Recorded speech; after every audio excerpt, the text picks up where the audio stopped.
Imagine a world shaken by events beyond human control, a series of judgments so intense that they reach into the soul.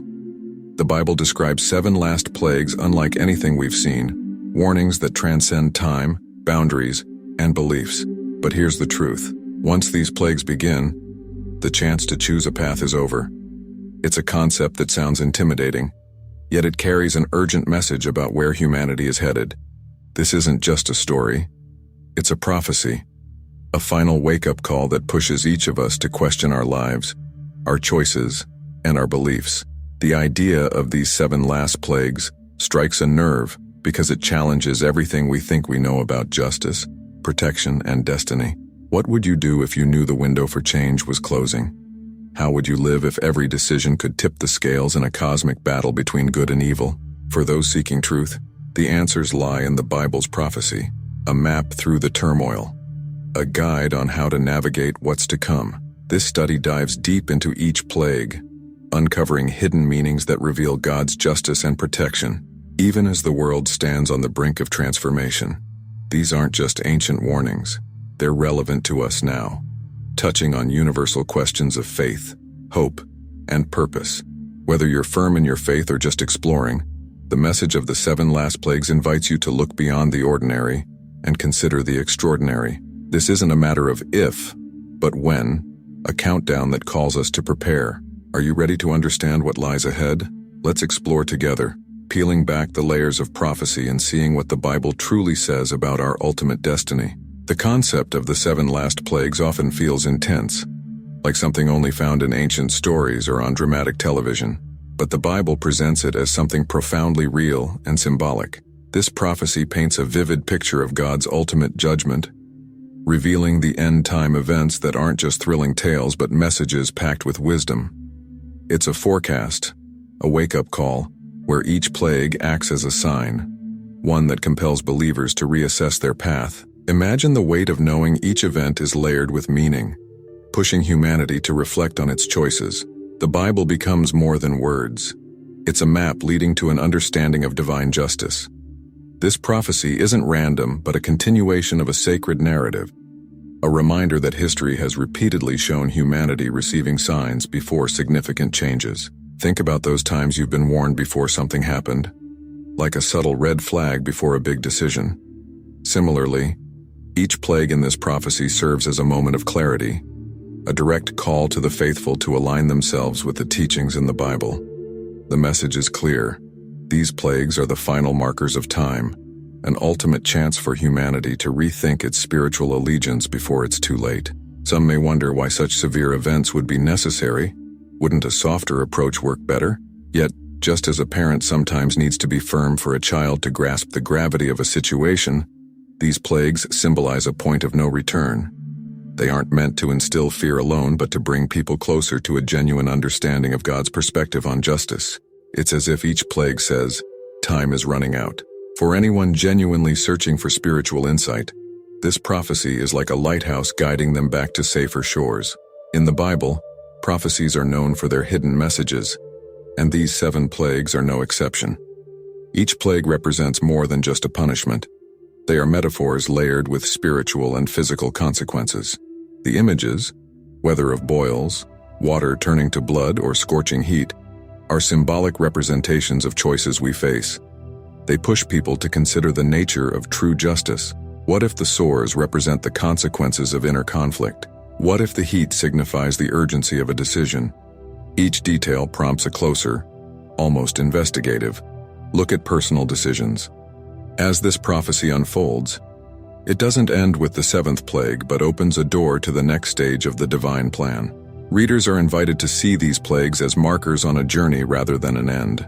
Each event nudges us toward understanding, like pieces of a greater puzzle leading us to consider, what if this is the final invitation to reconcile with God's will? And as the prophecy builds, it challenges us to stay with it, waiting to see what lies beyond the threshold of each plague, enticing us with the promise of deeper revelations. The Bible's 7 last plagues and the 10 plagues of Egypt might seem like separate events, but they're deeply connected, like chapters in a book with recurring themes. Just as the plagues in Egypt marked a turning point in history, freeing the Israelites from bondage, The 7 last plagues are symbols of a new exodus for believers. Imagine this as a mirror, a link between past and future, where each plague echoes the judgments of old. God's deliverance back then isn't just a story, it's a blueprint, showing that divine justice often comes with a chance for liberation. When we look back at the Egyptian plagues, we see more than calamity. We see purpose. Every strike was meant to free, to break chains that had been on the Israelites for generations. Likewise, the 7 last plagues aren't there to simply punish. They're a way to guide those willing to listen toward spiritual freedom. It's a call to rise above a world full of distractions, temptations, and compromises. Much like ancient Egypt, our modern world is drowning in its own struggles, and these future plagues remind us that there's a way out. Reflecting on the Egyptian story, one can see how each plague escalated, increasing in urgency, a gentle nudge that grew into a powerful push. In the same way, the 7 last plagues reveal how God uses each event as a stepping stone, gradually leading the faithful to reconsider their choices. Think of it like life giving us small signs before major changes happen, signs we can either heed or ignore. The Bible isn't just talking about ancient times, it's highlighting the importance of paying attention now, of seeking guidance before it's too late. Interestingly, these parallels don't only remind us of history but hint at what's yet to come. They're a kind of prophecy in action, a reminder that divine patterns have not changed. For instance, just as the Egyptians were drowned in the Red Sea, those opposing God's plans in the end times face a similar fate, an undeniable consequence of persistent rebellion. Each parallel pulls us deeper into a story where history isn't merely remembered but relived, urging readers to align themselves with God's design to avoid a destructive path. The message of these plagues goes beyond the Bible, touching something deeply human, our tendency to repeat mistakes. Just as the Egyptians ignored warnings, humanity now stands at a similar crossroads, with the opportunity to learn or repeat. The prophecy of the 7 last plagues pushes us to look at history not as something distant, but as a mirror for today. What will we choose? As we step into the next stage, we're left to ponder the meaning of these parallels and wonder how far we're willing to go to avoid the same fate. When people hear about the 7 last plagues, they often think of punishment, but there's a deeper layer, purpose and justice woven into each event. It's a response to a world that's drifted, a way to balance the scales where choices have piled up over time. God's justice isn't random. It's a calculated answer to humanity's persistent rebellion and disregard. Imagine it like a loving parent, finally setting boundaries for a child who's wandered too far. These plagues, intense as they are, represent a divine correction for those willing to pause and understand. Justice in the Bible isn't just about rules. It's about freeing the faithful from the weight of a broken world. These plagues are a signpost, urging people to see that God's response goes beyond anger. It's about redemption. Think about moments in life where tough decisions felt harsh, yet brought lasting growth, like removing toxic influences to heal. Each plague, in a sense, is designed to bring people to clarity, to recognize that God's justice isn't meant to destroy but to restore balance and protect those who remain steadfast. In each plague, there's a call to remember, God isn't turning his back but rather intervening at the peak of humanity's disobedience. It's almost like a whistle blow, signaling the end of endless chances. The faithful are reminded that their endurance through hardship hasn't been in vain. Much like a storm clearing the way for fresh growth, these plagues are a path to freedom from sin's hold. For those who see beyond the chaos, each event speaks of a God who values justice so much that he's willing to disrupt the world to save it. For anyone wondering why justice might come this way, consider how, even today, big changes often require bold actions. Think of civil movements or environmental protections. Often, the road to change is bumpy, yet the purpose is undeniable. In the same way, these plagues are direct yet purposeful, giving those who've chosen faith a sense of reassurance. God's actions here symbolize a clearing of the path, an intense yet essential act to bring lasting peace and justice to those committed to his way. Rather than simply being the end, these plagues mark a beginning for those who choose God's side. As each one unfolds, there's a deeper message, a chance to reflect and reset before everything changes. Readers are called to see these judgments as a mirror, to look at their lives and align with a purpose that's higher and freer. It's an invitation to embrace justice as something beautiful, even transformative, guiding us into the next stage of this journey with open minds and a renewed sense of purpose. Each of the 7 last plagues in the Bible isn't just a terrifying event, it's a vivid message packed with meaning. From sores appearing on people's bodies to rivers turning to blood, these plagues strike at both the physical and spiritual levels. Take the sores, for instance. They're more than skin deep, symbolizing the consequences of rejecting a life aligned with God. Imagine how inner struggles manifest outwardly. In this way, each plague reflects the effects of choices, a wake-up call to those willing to see the bigger picture. Then there's the plague where water turns to blood, echoing Egypt's ancient judgment and representing a depletion of life's essential resources. Think about it. Water, the foundation of survival, becomes undrinkable, showing a world where peace and sustenance have dried up due to rejection of divine guidance. It's a striking reminder of how valuable God's gifts are, and how quickly life unravels when these gifts are ignored. It's as if nature itself rebels against humanity's choices, pressing the need for alignment with God's ways. One plague brings a darkness that feels nearly tangible, a pitch-black void that's physical yet symbolic. This isn't just the absence of light, it's the absence of clarity, the descent into confusion for those who resist. Imagine how a lack of direction in life can leave someone wandering, uncertain and desperate for light. This plague serves as a stark reminder that walking away from God's path leads to a dark place, both literally and spiritually, urging people to seek His guidance before they're entirely lost.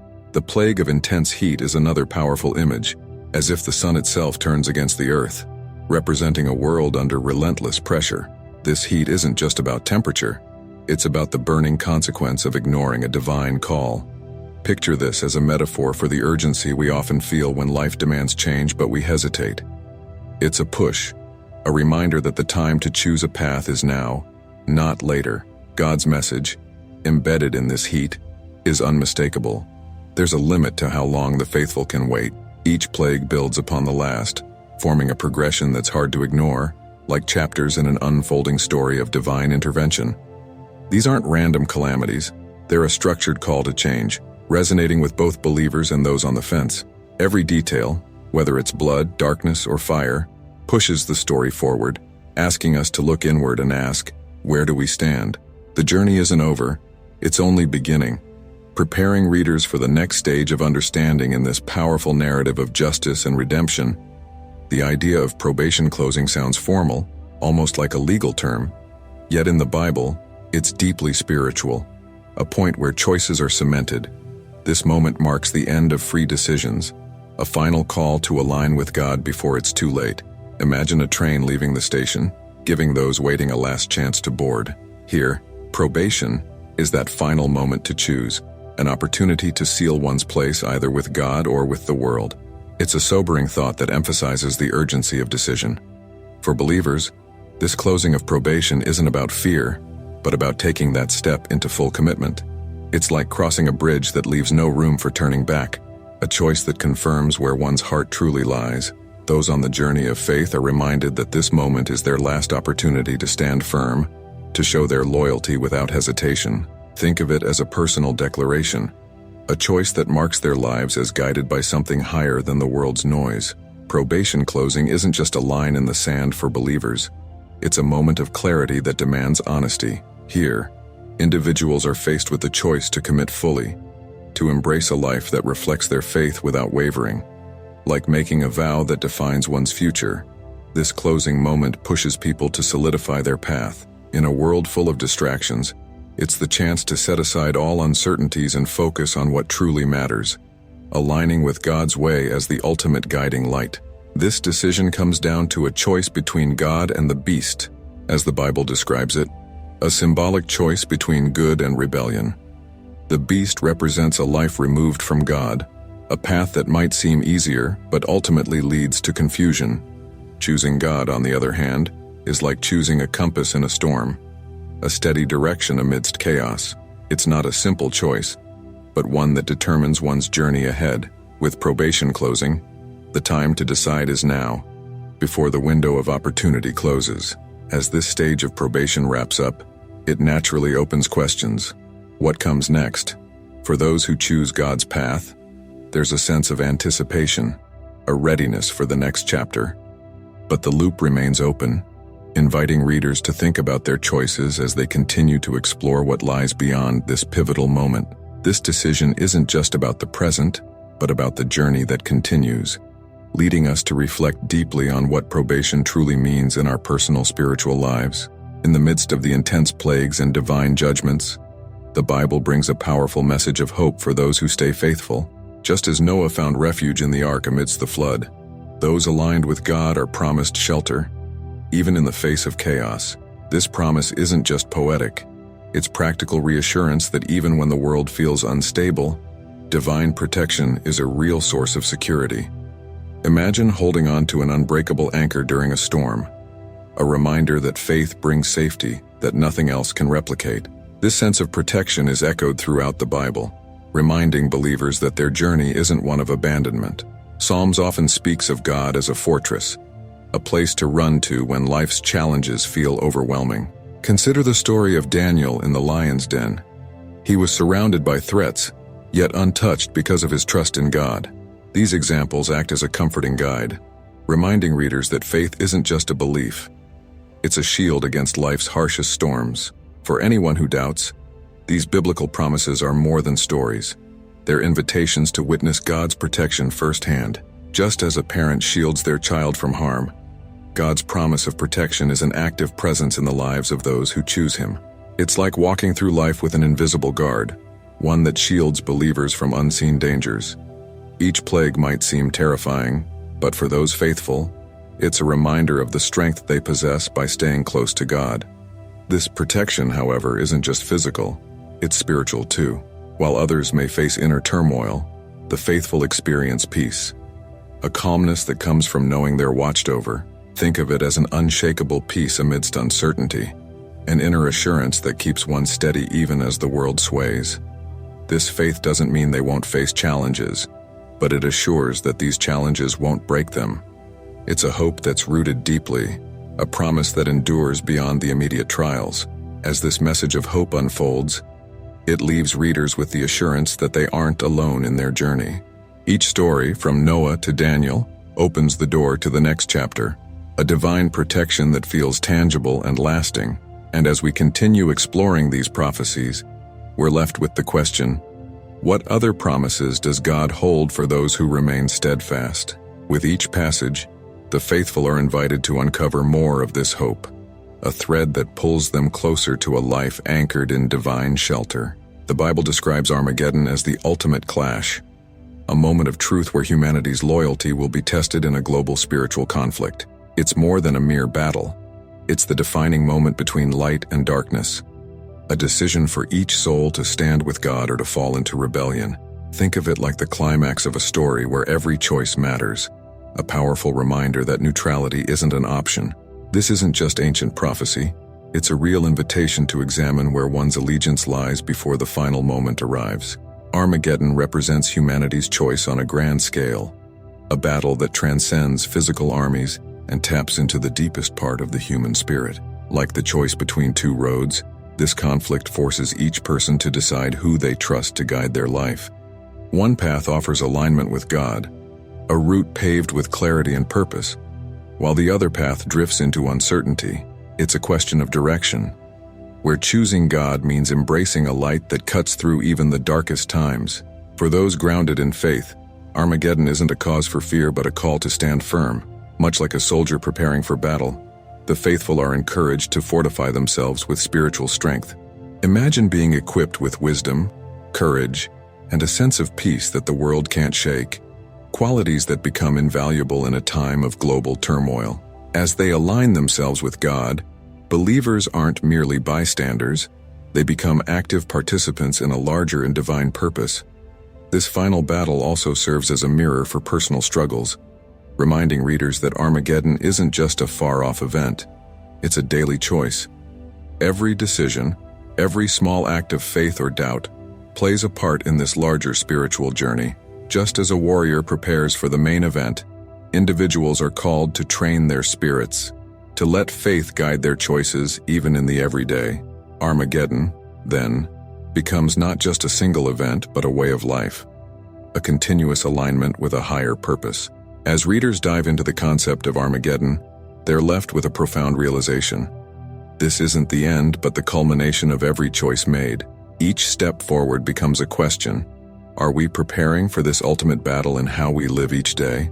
The story continues, encouraging readers to view Armageddon as a reflection of their journey, a path that leads them ever closer to understanding what it truly means to stand with God in a world on the brink of change.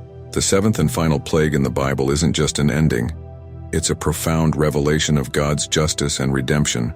This moment signifies the ultimate judgment, where the world is set right for those who've held on to their faith through every trial. Think of it as the dawn after a long, dark night, where every hardship, every choice finally comes full circle. This is when believers glimpse the promise of a world free from pain and suffering, a glimpse of a divine justice that doesn't merely punish but restores. This concept of justice isn't about retribution.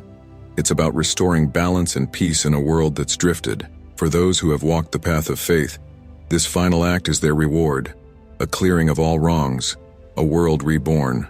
It's like reaching the end of a long, arduous journey and realizing every step was worth it. Redemption here is both a promise and a gift, an affirmation that the struggles they've endured have a purpose beyond understanding. For those who choose faith, this final plague offers a hope that transforms their present. Imagine a life where, despite the current struggles, there's a light at the end of the tunnel that makes every effort worthwhile. This promise isn't just about the future. It brings a tangible peace to the faithful now, a reassurance that God's justice will make everything whole again. Redemption, in this sense, is about living each day with the knowledge that ultimate peace is on its way.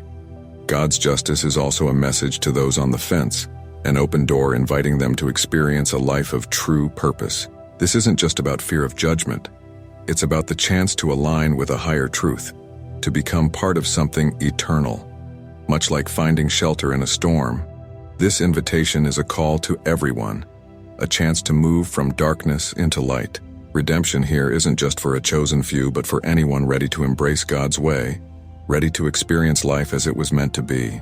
As the final plague and judgment unfold, the stage is set for Christ's return, a powerful promise of a new beginning. Readers are drawn into this hope, wondering what this new world will look like, a place where justice reigns, untouched by sin or suffering. This final act of redemption isn't the end but the beginning of a new chapter, a world transformed. And as we stand on the brink of this ultimate renewal, we're left with the open question: are we ready to step into this promise, to embrace God's justice and find our place in His new world? As you reach the end of this journey through the prophecy of the 7 last plagues, it's time to consider how these messages can shape your life today. Knowing what's ahead isn't just about knowledge. It's an invitation to action. How will you prepare your heart, your choices, your faith for the world to come? This isn't merely a call to brace for what's coming. It's a chance to strengthen your relationship with God, to embrace the hope and protection He promises to those who stand firm. Think about the decisions you make daily. Are they aligning you with a life of purpose and peace? What steps can you take to grow closer to a faith that grounds and guides you?